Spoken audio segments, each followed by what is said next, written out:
Chrono Trigger's trial scene is probably the most famous sequence from the game. It's certainly one of the more memorable scenes for people who have played it, and it's no surprise that the scene is so well known. It comes relatively early in the game, so even if someone were to only play 1 or 2 hours into it, they'd still likely see the trial. And it is a genuinely impressive scene, especially at the time of Chrono Trigger's release, when other games hadn't really done much quite like it. But the scene's popularity is a bit odd because the trial seems to be kind of an isolated incident. There's not really another scene quite like it in Chrono Trigger, and it doesn't really seem to affect the rest of the game in any major way. I mean, Chrono Trigger is a time travel adventure, not a courtroom drama, so why is its trial scene one of the most well-known parts from it? Well, I think there's a bit more to the trial than there might appear to be at first glance, and that it does contribute a lot to the overall game. If you have no idea what I'm talking about or what the trial scene is, or if you've never even played Chrono Trigger, well, let me give a brief summary of what the trial scene is and the events leading up to it. The game begins with the player's character Chrono waking up and going to the Millennium Fair, a festival filled with a whole host of activities and minigames and other stuff for the player to waste their time with. While there, the player will eventually run into this young girl named Marley. Upon their meeting, she asks if she can accompany the player, and then the player will basically be free to explore the rest of the fair with Marley tagging along. Now, for the sake of example, let's say that the player then does these specific actions at the fair. They fight Gato a bunch, steal this old man's lunch to heal themselves, reunite this girl with her cat, crush the drinking minigame, spend way too much time betting on the race, buy some weapons from Melchior, and also try to convince Marley to sell her necklace. Then they refuse to stand still and wait for Marley at the candy stall. Remember all this stuff, it's gonna be important in about 2 minutes. When they are through at the fair, they'll head up to see Chrono's inventor friend, Luca, and her demonstration of her teleportation machine. Both Chrono and Marley will test it out, but when Marley goes through, the machine will have a strange reaction with her pendant that'll somehow send her back in time. The player then has to go back in time to 600 AD in order to rescue her, and through a series of events, they will find out that Marley is actually a member of the present-day royal family, and through a bunch of adventures, they will eventually rescue her and bring her back home to present time. If I'm skipping over any of this, it's because it's not important to what we're talking about. Upon bringing Marley back home to the castle, the player will promptly be arrested for the crime of kidnapping the princess, and this brings us to our focal point, the trial. Here there is an actual trial to determine if Chrono is guilty of kidnapping the princess. Now, since it can't really be disproven that Marley did go missing and that Chrono was the last person to be seen with her, and that they did both reappear at the castle, the trial is more of an examination of Chrono's character. The game accomplishes this by having a review of the character's previous actions at the fair. There are 5 specific events in which the player's choice of actions will influence the vote of a juror and the final verdict. There are also 2 dialogue responses in the trial itself that will influence the outcome, but those don't have near as much impact as the actions at the fair do. The first event is when the player first runs into Marley, and whether they check on her first or her necklace first. Checking on Marley first will lead to a juror voting for it innocent, but checking on the necklace will lead that juror to voting for it guilty. Second is if the player returns the girl's lost cat to her or not. Third is if they stole the old man's lunch or not. Fourth is if they tried to convince Marley to sell her necklace to Melchior. And fifth and finally is waiting for Marley at the candy stall. Depending on how the player acted in all of these events, the jury's vote will be swayed either way, giving a player an innocent verdict or a guilty verdict and a sentence to be executed. What's immediately interesting about this scene is that it is so incredibly variable, and the player has a lot of ability to influence it. At the time of Chrono Trigger's release, this was an especially impressive feat. Remember, this was in 1995, before the popularity of stuff like interactive storytelling and the phrase "choices matter" being used to sell games. Seeing a game remembering and reacting to the player's actions, especially really specific and minute actions such as these, is pretty amazing. What's even more interesting is that this scene will almost certainly blindside a player their first time through.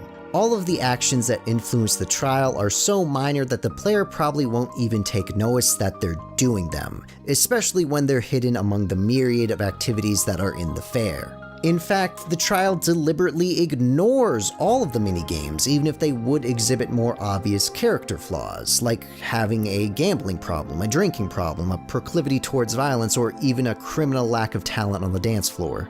It almost acts as kind of a psychological evaluation of the player themselves, like it's looking at how they act unconsciously rather than their more obvious decisions. And how the player has to act in order to look good kind of runs counter to habits that they might have picked up from other games or RPGs. Like, if they were hurt, why wouldn't they steal the old man's lunch in order to heal themselves for free? If they have to eventually grab the pennant anyway, why wouldn't they just grab it before talking to Marley just to skip a step to speed things up? Returning the girl's cat gives them no immediate reward, so why would they even bother with it? And why wouldn't they try and get a little bit of extra gold at the beginning of the game? In this way, it's kind of punishing the player for interacting with the world like it's just a video game and not like it's a real world. It's obviously meant to be a trap for the player, and it's heavily weighted to give them a guilty verdict. In fact, a majority of the events aren't even mentioned unless they would lead to a guilty vote. And in our own example, the player would get a guilty verdict. All of this makes the trial feel like it's meant to be a real wake-up call, that this is what the rest of the game is going to be. It's trying to impress upon the player that their actions have real consequences to them, and that going forward their decisions will have a larger impact on the story. And if they weren't taking the game seriously before, then this is their one warning, and hopefully they'll be more cautious in the future. If that's what the game was, then this would be the perfect lesson for it. But here's the problem. That's not what the game is. The trial scene is actually not a good representation for what the rest of Chrono Trigger is going to be like. For the most part, the game's story is actually fairly linear. The player doesn't have a lot of ability to change it that much. Chrono Trigger is famous for having 12 different endings, but those come much more from when the player decides to defeat the final boss, and they're more for the sake of achievement than for story purposes. The game does open up at the end with side quests and the such, but those are still linear as well. Eventually, even the outcome of the trial ultimately doesn't matter, as the game progresses pretty much the same with either a guilty or an innocent verdict. So if the trial scene isn't some sort of wake-up call, and if it isn't representative of what the rest of the game is, then the scene just kinda stands out and doesn't really seem to serve any purpose, which then begs the question, why put the scene in at all? Is it really just there to be this impressive moment at the beginning of the game? This is the question that bothered me for a while, and why I thought about this scene so much, and the main reason I wanted to make a video on it. It took me a while to think up a suitable answer, but I do think there is a deeper purpose to the scene, and that it does actually relate to the rest of the game, specifically to the main premise of Chrono Trigger, time travel. You might have forgotten with all this courtroom drama, but the whole game is about traveling from one time period to another, changing events in hopes that it will affect another time. So, how does the trial scene relate to time travel? The trial scene is actually a good example of a trope that's often used in stories that deal with time travel. The butterfly effect. The idea that very small changes in events can have massive and unforeseen consequences later on. Like something as small as the flapping of a butterfly's wings can cause a massive hurricane on the other end of the world. The butterfly effect is an idea that's often toyed with in time travel stories, usually to the effect of the farther back you go in time, the larger of an impact small actions will have. Like, say, if you go back in time and you accidentally step on a butterfly, it could change the course of human history so that the world is taken over by a military dictatorship.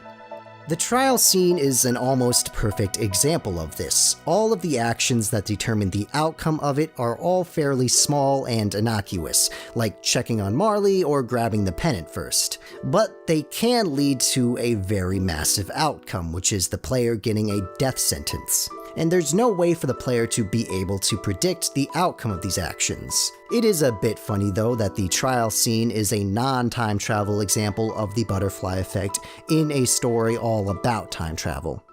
Now, the game might not specifically have the butterfly effect in mind, but it's a good approximation of what I think the basic idea behind the trial scene is. It's trying to show the player that even their tiniest of actions can have massive consequences, and it's making it so that they are the only ones affected by those consequences so they can fully feel just how enormous they are, and to what extent they can change the world around them.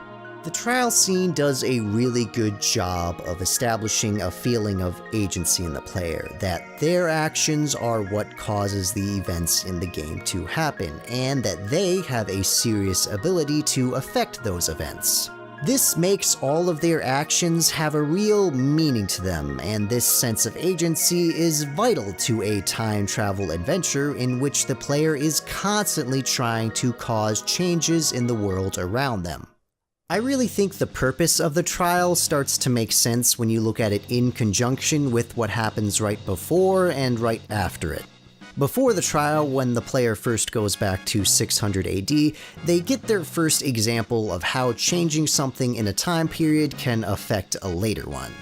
Marley's ancestor, the Queen, is kidnapped, thus removing her from history and making it so that all of her descendants are never born, including Marley in present day. It's not an accident that this is the first example of this. It's a fairly simple, direct line of logic, and almost a one-for-one in terms of cause and effect. So it's pretty easy for the player to get an understanding of how changing something in one time period affects another. Continuing after the trial, the player eventually escapes from prison, meets up with Luca and Marley, and has to flee into another era in time, the future, in which the world is now a barren post-apocalyptic wasteland. After exploring, the player eventually finds out that this is because the world in the future is destroyed by Lavos, a giant evil space bug that will eventually emerge from the planet. And upon learning this, the heroes decide that it is up to them to stop Lavos, and they set out to find a way to do so. Now here is where I think the trial scene really pays off, because even though Lavos is this incredibly powerful being, the player at this point in the game should feel like it's entirely within their power to stop it, just by what they know because of what they've already seen. They know that small actions can have massive outcomes and that they themselves can majorly impact the world around them. And they also know how cause and effect works in time travel. So if they put that all together and applied it to Lavos, even though Lavos destroying the world is this massive event they are unable to stop in the future, in the past, there must exist a point that Lavos originates from, that they are able to stop, or at least cause something that will stop Lavos. And all they have to do is travel back far enough in time to find that point, whether it be 100, 1,000, or even 1,000,000 years, and this eventually turns into the player's main goal for most of the game. But this idea might be a bit discredited because in the end that's not really how the player defeats Lavos. The player can actually choose to face Lavos at any time, and it's more a matter of when they become strong enough to defeat it. But it's less about how the player defeats Lavos and more about making the player feel that it is their own actions that are going to stop Lavos. As I said before, Chrono Trigger's progression of events is fairly linear, and a problem that might have emerged because of that is that the player loses this sense of agency that I keep talking about. The player would not feel like their actions are working towards solving a problem, but rather their actions are merely moving the story along, and they're just doing what they're being told to do. They stop being an active participant in the game's events and are just along for the ride.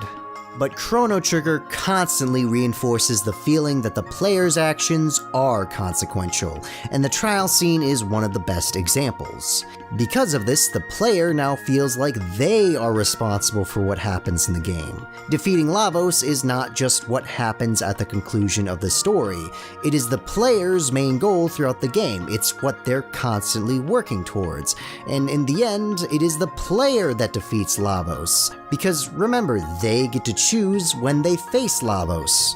Now, when I call it a sense of agency, that's all that it really is, a feeling that the player's actions matter. Because, again, the story doesn't really have too much variability to it. But that does not mean that it is a bad thing, or that the game is tricking the player in any way. In fact, it's one of the defining parts of Chrono Trigger. All throughout the game, the player is accomplishing incredible things. They're traveling through time, meeting all sorts of interesting characters, and facing countless challenges, and they change the world in amazing ways. And the whole adventure feels that much more epic because of this sense of agency, because the player feels that they are the ones responsible for it all, that they are the ones doing all these actions, and that they are the heroes. It's a part of what makes Chrono Trigger such an amazing experience, and the trial scene is a big part of what creates that sense of agency and makes the player feel like they're responsible for what's happening.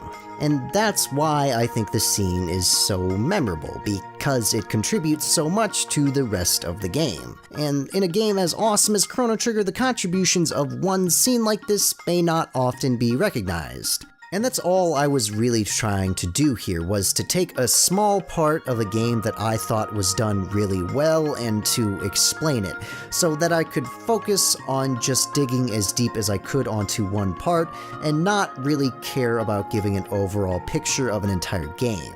And if you thought that the trial scene was a weird part for me to focus in on in Chrono Trigger, don't worry, because I'll more than likely make more videos like this on Chrono Trigger in the future, because it is a game that I genuinely love and that I would recommend to anybody, but for now, that's all I really have to say on it. So, until next time, thanks for watching, and thanks for playing.